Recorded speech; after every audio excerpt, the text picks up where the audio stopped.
Peace, peace, peace. Greetings, everybody. It's been quite some time since our last update, so wanted to get back with you guys. I haven't reached out to you in some time, and yes, I just wanted to reach out. Can mommy? So, and I haven't had Ahava in the last several videos, so I wanted to bring her in so you guys could see how she is doing. Hello. So first, I just wanted to give you guys a quick recap, and I do have, hopefully this isn't too long. So I kind of put some notes together so I don't forget anything. But I wanted to do just a quick recap because I think we have some new people on. So for those who don't know, Ahava was diagnosed with what's called retinoblastoma, which is a child's cancer. Yes. And she was diagnosed at 7 weeks last year, October 24th, and she went through 6 treatments actually, of systemic chemotherapy, and her last treatment was March of this year. So that's kind of where we are, and thought this was a good time to do this because she will be 1 year old in a week from now. Yeah, 1 year old in a week from now. So since our last video, she completed her chemotherapy, her systemic chemotherapy, and has been doing really, really well. The plan after the chemotherapy is there are what's called exams under anesthesia where they go behind her eye and check and make sure everything is fine. So she needs to get that done every month, and she also needs to get an MRI done every 6 months, again just as a follow-up. And we also need to patch her right eye to strengthen the left eye, and to kind of back up, the tumor that was in her left eye was so big that it pushed her retina out, and so her vision in her left eye will be compromised, but she can see, and as you can see, she looks pretty normal, but it will be compromised, and we'll do everything that we can in terms of the patching to keep and strengthen that left eye. The first EUA is I guess the abbreviation for it, is the exam under anesthesia. So the first EUA went well. There were a few small seeds that were found in her right eye, actually, which wasn't abnormal. It was something to almost be expected. And her left eye was clear. Now those small seeds, they were able to laser those, and then we kind of move forward and keep rolling. The second EUA, unfortunately, there was a larger tumor found, another large tumor found in her left eye. And the right eye was clear, but that left eye was problematic. So it required, or it's requiring, what's called an IAC, an intra-artery chemotherapy treatment. And she has to do that 3 to 5 times. And it's a modern medicine is awesome because it is a really I would say invasive procedure. And I won't go into all the crazy details, but basically what they do is they go through her growing area, basically come up through her body to inject the chemotherapy directly to her eye, behind her eye. So that's basically what the IAC treatment is, and it's a long procedure. That particular day, the procedure itself is long, and then I don't know, maybe about an hour, hour and a half roughly, and she's sedated obviously the whole time. Afterwards, because they need her to sit still and be still, they keep her basically sedated for another roughly 6 hours, which is really difficult to see. But that first, she got through that first IAC, and then there's follow-ups and blood work and all to just make sure that she's bouncing back the way that she should. what are the side effects to an IEC? I mean, she's not going to lose her hair, per se, but it's a possibility that, her left eye might become really swollen. It's also a possibility that she will lose her eyelashes and potentially her eyebrows, but obviously that stuff will go back. It hasn't happened thus far. So we'll see. And the results, because we have had an EUI since that first treatment, and there was some shrinkage in that tumor. Not what we wanted, but there was some shrinkage. So we're definitely happy and blessed because of that. But we'll see what happens going forward with her second and potentially third IAC treatment. Now, I say potentially because actually I need to back up, because there's a possibility, based on how things go, that she will have up to 5 is the number that they gave us IAC treatments. I'm gonna get down here. So we'll see how that goes. We'll see how that goes. Like I said, there's a bunch of follow-up that needs to happen, and we'll see. Now, one thing that was different this time, for those who don't know, she's a difficult stick in terms of like her getting IVs and all, So something that we didn't want to do, but we chose to do, was to have a port installed. And it was something that, we had talked about, my wife and I, Henny and I, talked about for some time in the past. They were trying to get us to do an a port installed. And I'm glad we waited, but it was something that was, that was necessary, because between the up to 5 IACs and the blood work, and just random stuff that may be required, the port is something that we decided to do. So I won't show you the port, but basically it's something that sits underneath her chest.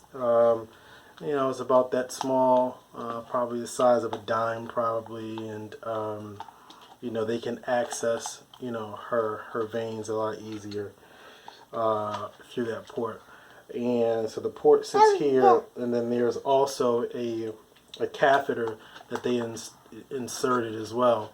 And unfortunately, the port worked well, but the catheter, there was a small infection with the catheter, and we're at the insertion point, basically.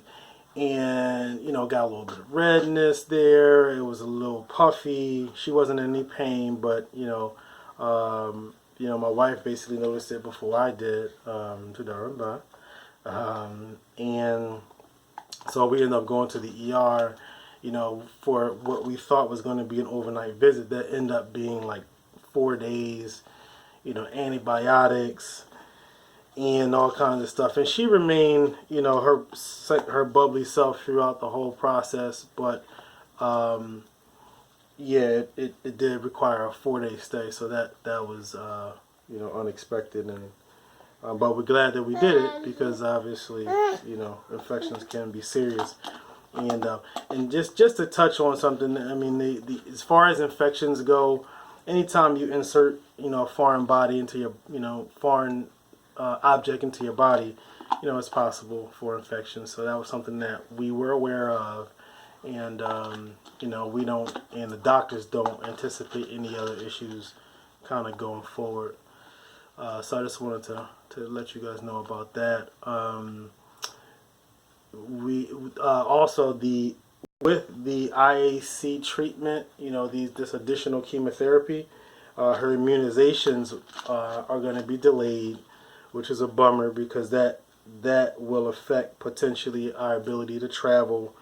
And I desperately want her to get to Israel. I want to get back. I haven't been in many years. But I desperately want her to get to Israel, because she has, obviously another part of her family that she hasn't even been able to meet. So that's really important to me and my wife, and so we'll work through that, going forward. Throughout this process, we discovered that Ahava she has some allergies. She's allergic to peanuts. She's allergic to almonds. She's allergic to eggs and specifically tilapia, but it's categorized as whitefish because when we went and got the skin test done, they weren't able to. They didn't have all the fish that they needed to test her. So basically, whitefish. She can eat salmon, so that's great. So she can get the benefits of protein and all that from the salmon. And that has nothing really to do with the retinoblastoma. It's possibly due to her eczema, which she does have eczema, and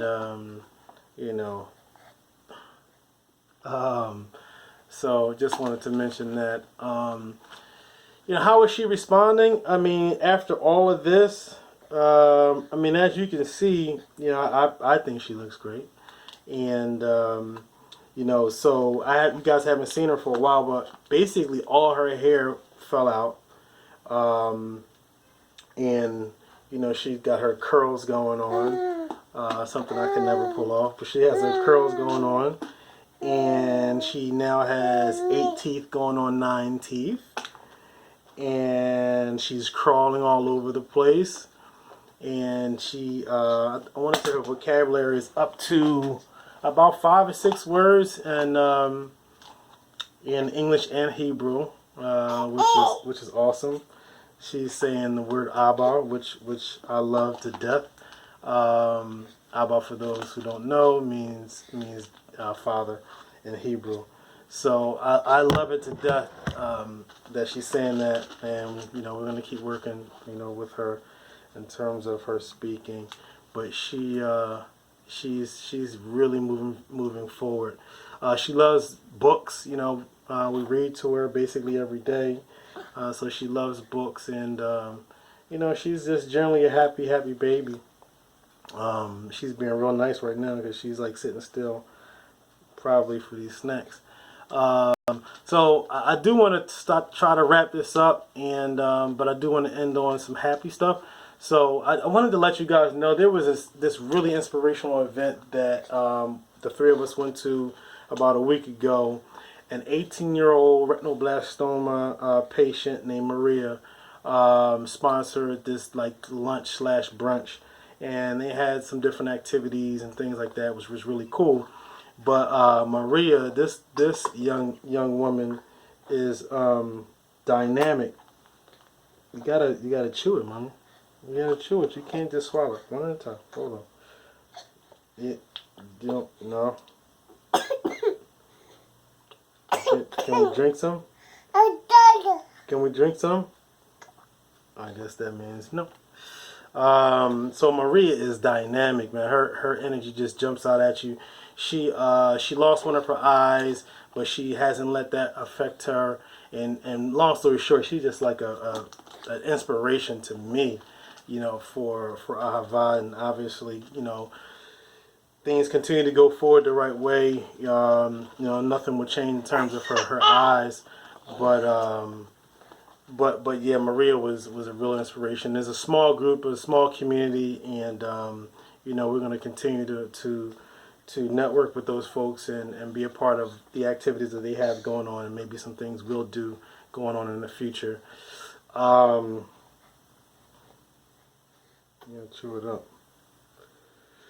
And also wanted to let you know that CHOP, or Children's Hospital, they're going to have on September 29th a cancer run, 3K. It's either you can run for 5K or walk for 3K, and that's September 29th at 7 a.m.